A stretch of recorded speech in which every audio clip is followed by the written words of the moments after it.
Saludos, licenciado. En esta ocasión voy a presentarle el video del trabajo de investigación de mi grupo sobre el tema tiempo de ejecución de un programa.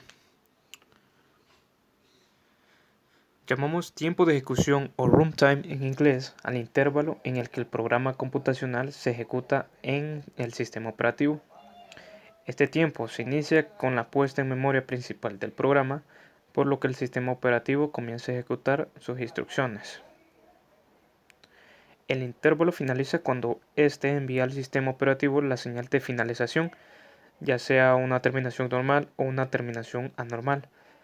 Es decir, si se concluyó satisfactoriamente o hubo un error y se forzó la finalización.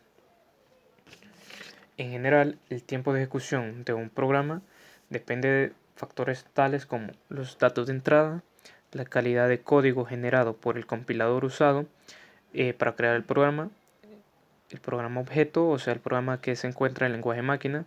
3. La naturaleza y velocidad de las instrucciones en la máquina usada para crear el programa. Y 4. La complejidad temporal del algoritmo usado en el programa. Algunas formas de calcular el tiempo de ejecución de un programa pueden ser: 1. Medir el tiempo del CPU. 2. Con una gráfica de tiempo de ejecución. 3. Contar el número de operaciones. 4. La notación O, omega y teta. 5. Complejidad. 6. Coste en el peor caso y coste promedio.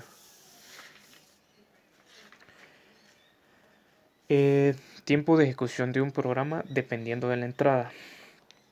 El hecho de que el tiempo de ejecución dependa de la entrada indica que el tiempo de ejecución de un programa debe estar definido como una función de datos de entrada, que puede especificarse en el tamaño de la entrada. Así, por ejemplo, en un programa de ordenamiento, el tamaño natural de medida para la entrada es el número de elementos que vamos a ordenar. Es usual indicar con TDN el tiempo de ejecución de un programa para una entrada de tamaño n.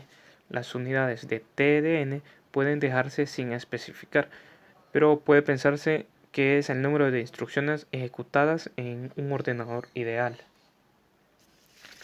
Notación asintótica o grande. Para hacer referencia a la tasa de crecimiento de funciones se usa esta notación especial. O grande o big O se utiliza para describir qué tan eficiente es un algoritmo, ya sea de tiempo o espacio.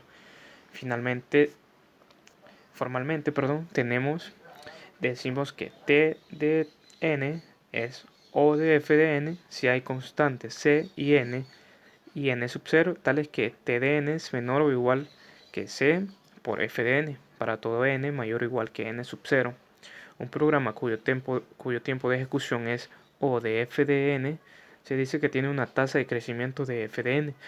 En esta notación, f de n es una cota superior de la tasa de crecimiento de t de n. Algunas reglas a considerar. La número 1, pasos diferentes se suman. La número 2, quitamos las constantes. La número 3, si tenemos entradas diferentes, tendremos variables diferentes. La número 4, quitamos términos no dominantes. Esto para cuando usamos la notación asintótica. Veamos algunos ejemplos. En el ejemplo 1 tenemos una función que retorna el primer elemento de una lista.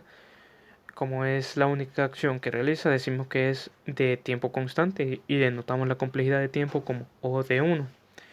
En el ejemplo 2 tenemos una función que suma sus elementos y vemos un ciclo for dentro de esta función. Decimos que n sea el número de elementos de la lista, por lo que la complejidad de tiempo se denota como O de n. En el tercer ejemplo tenemos un algoritmo que combina los elementos de una lista.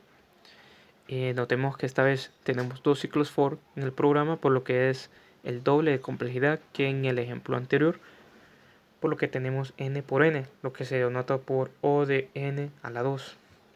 En el ejemplo 4 encontramos un algoritmo con dos pasos. El primero para sumar los elementos de la lista y el paso 2 para imprimir la combinación de esa lista. Y por la regla que mencioné anteriormente, debemos sumar los pasos diferentes.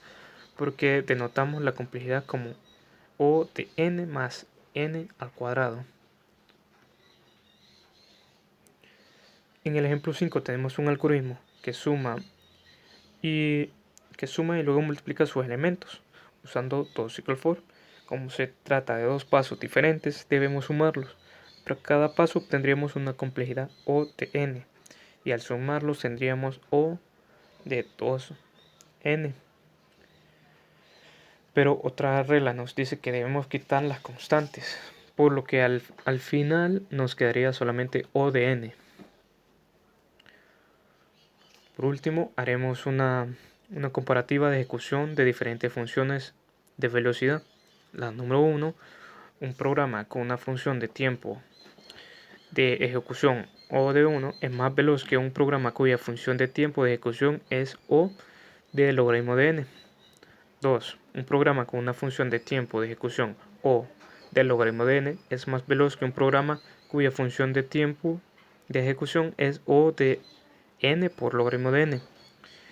3. Un programa con una función de tiempo de ejecución O de n por logaritmo de n es más veloz que un programa cuya función de tiempo de ejecución es O de n al cuadrado.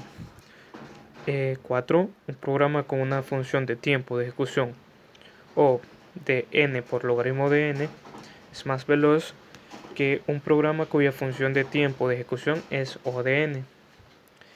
Número 5. Un programa con una función de tiempo de ejecución O de n al cuadrado es más veloz que un programa cuya función de tiempo de ejecución es O de 2 a la n. Número 6. Un programa con una función de tiempo de ejecución O de 2 a la n es más veloz que un programa cuya función de tiempo de ejecución es O de n factorial. Y eso sería todo en cuanto a este tema de investigación. Gracias por su atención.